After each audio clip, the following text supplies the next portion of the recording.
So in AA, it says there's 10 questions. It says, what group did both Bill Wilson, and you can explain who these people are if you know who they are, like we don't know. But what group did both Bill Wilson and Dr. Bob both attend prior to both men walking in the spiritual transformation together or in recovery together? It's a pretty simple one. Yeah, yep. And the answer to that one, this first one is the Oxford group.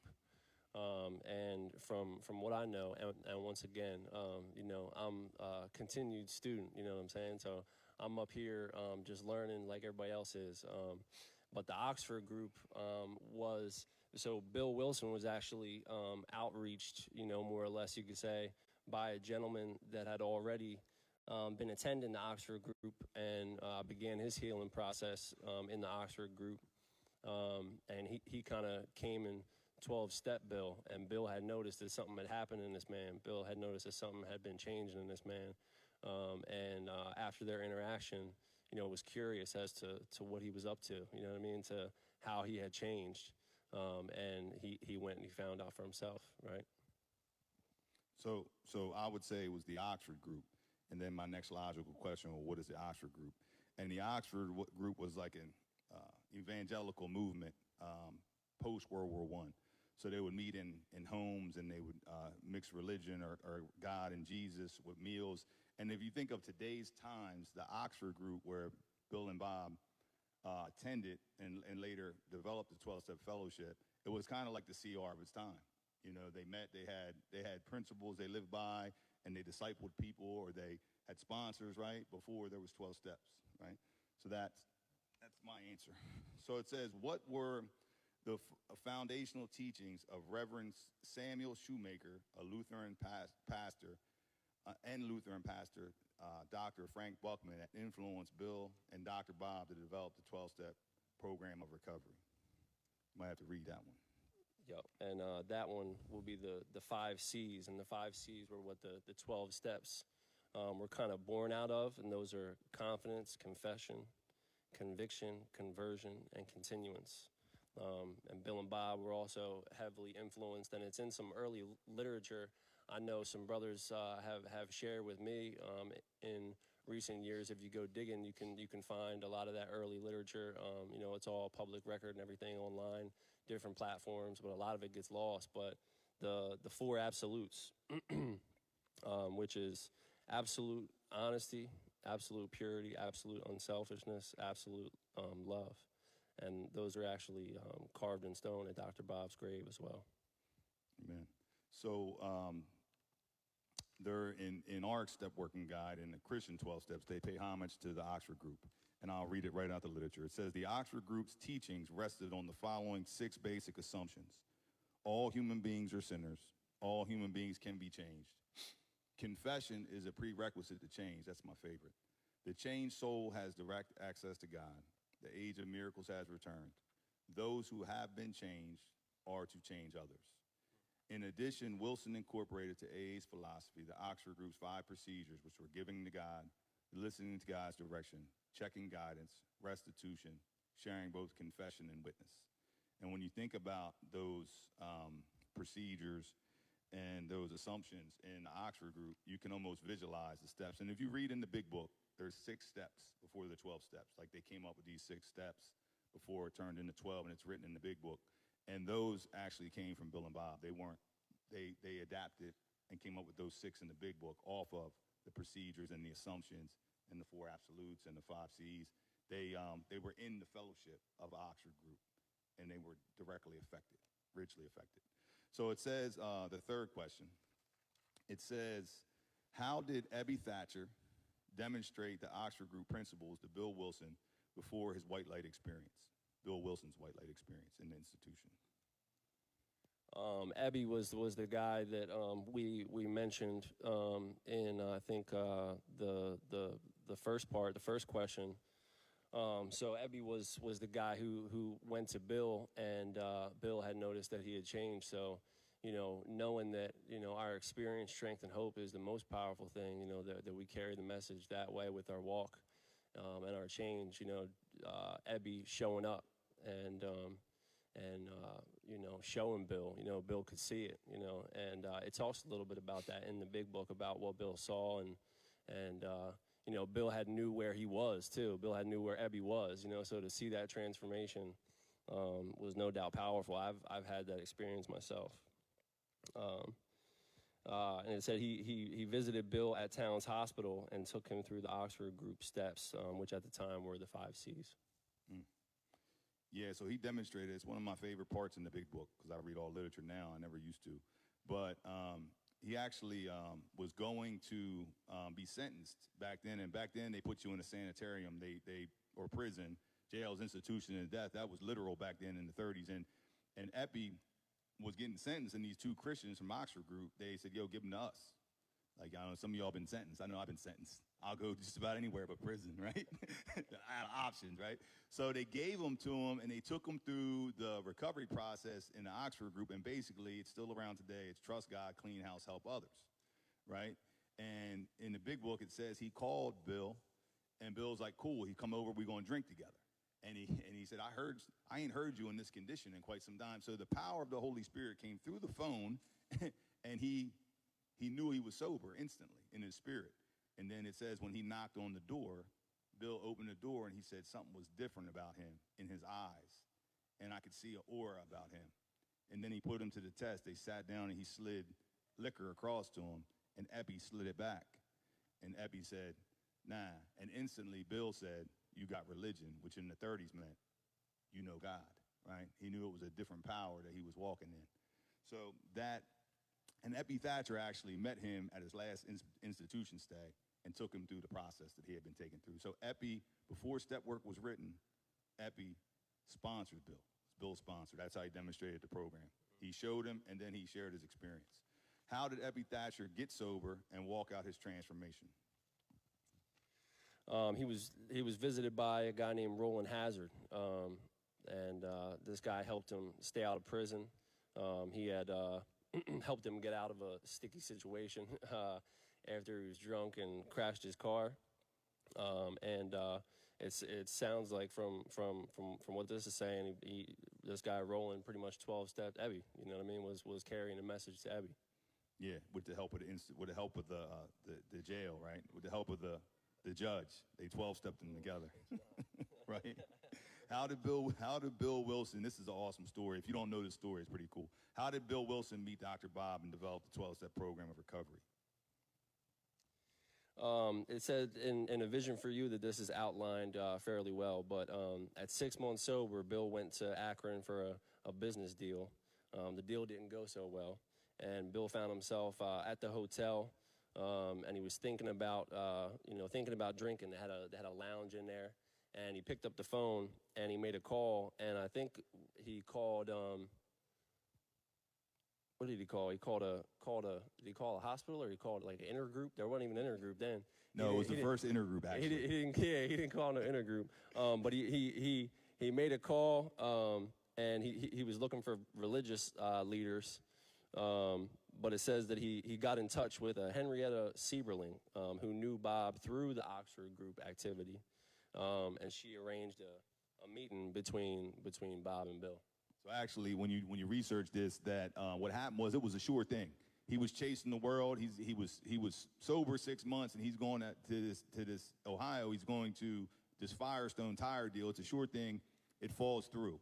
He finds himself in the Mayflower Hotel in the lobby, looking. If you're a junkie, looking at the drugs, he was looking at the atmosphere of insanity, and he was contemplating going in and having one, a solution, right? But something, God told him, call them Oxford Group people. So he called around to the churches that supported recovery through the Oxford Group, through Christian principles, and the 10th call, he got in touch with the lady, and the lady arranged a meeting with Bob. Now, Bob was going to the same Oxford Group meeting. They didn't know each other, but they were in the same meeting, the same places, and Bob was the guy who went to the meeting and got drunk every night, but he went to the meeting. You're in the right place, Bob. So they actually arranged a meeting. They were supposed to talk for 15 minutes. It was a 5-hour meeting. Bob felt valued, not like religion was being pushed on him. He was in fellowship with Bill, and it helped Bill, just sharing their experience with each other. And the rest is history, where we're at today. So it says, what events occurred in 1939 and 1940 that led to the growth of membership in Alcoholics Anonymous nationally with over 8,000 members by 1949. So in 1939, the big book is published. By 1941, 2 years, there's 8,000 members. And what qualified you for membership was a lot different than today. 6, right? Yeah. Yep. Well, the big book was published, and that was the primary event. The Jack Alexander article in the Saturday Evening Post, it was favorable publicity surrounding the meeting of Rockefeller and his friends with early members of AA, and publicity around Northern Ohio area from a publication by Clarence Snyder's pamphlet in the Plains New Dealer.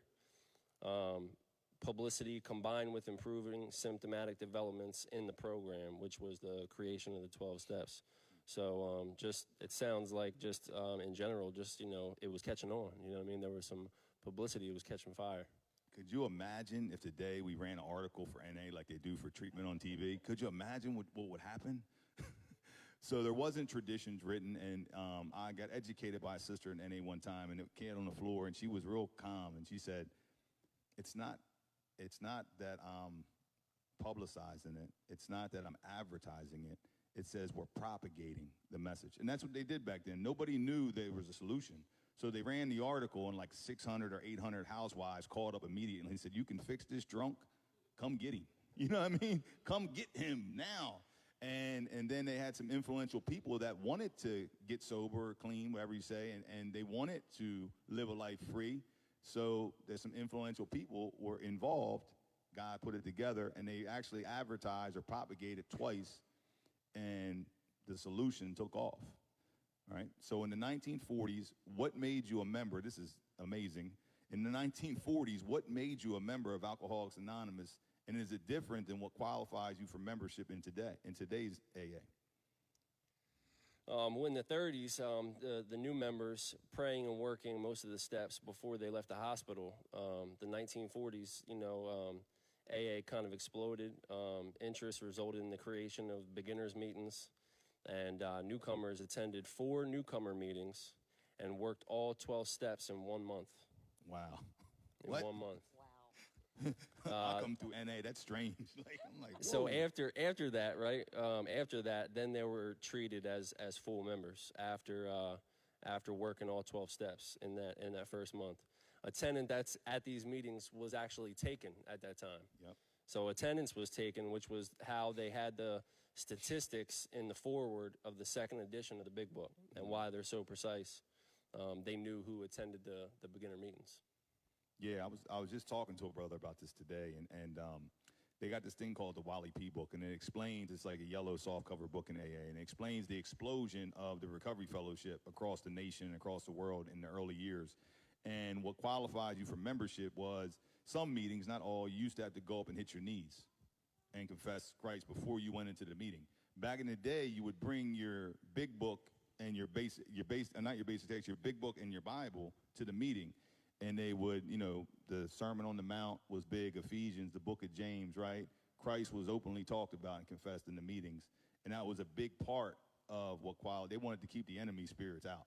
They wanted a clean space in the beginning, right? And God blessed that. It exploded. And it stayed that way for quite some time. What are we on, 7, 8?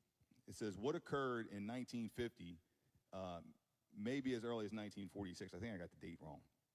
Because I read these. They shaped the future growth of Alcoholics Anonymous. The traditions.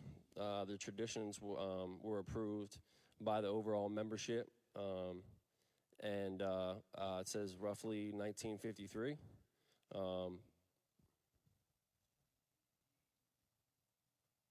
And the traditions existed in the forward to the first edition by 1939, it says.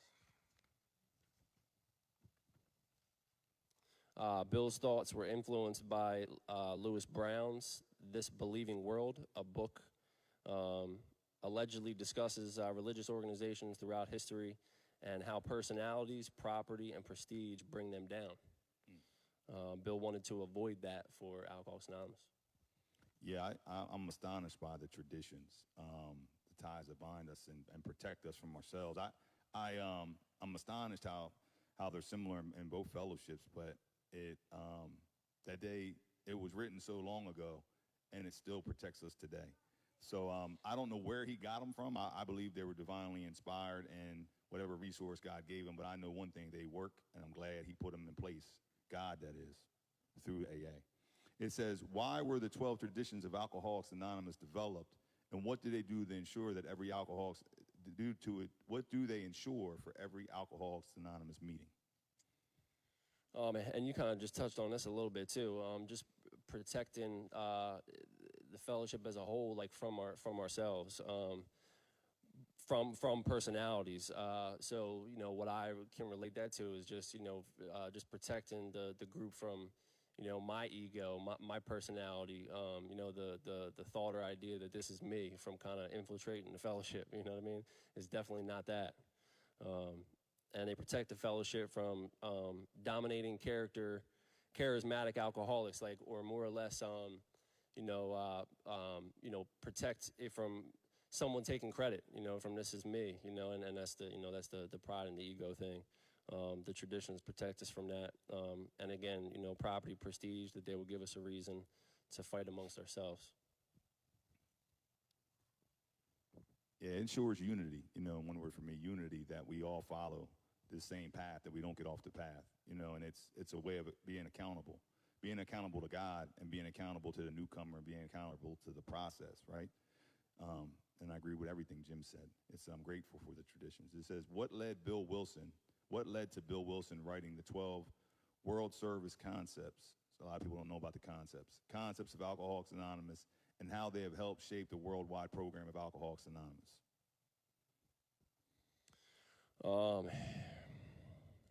Yeah, and this one I'm not too sure about, to be honest. But it might reference the AA comes of age. In general terms, it was the same, the God-focused purpose and principles of the 12 steps and 12 traditions. Yeah, it was to keep order. It was to keep order worldwide, and the same principle behind the traditions for worldwide service and worldwide growth. It was protect the fellowship, God's program, from outside influences, and keep us accountable to each other once again. So that is it. Thank you, Jim. Give Jim a round of applause. Hey, Jim. Whoa.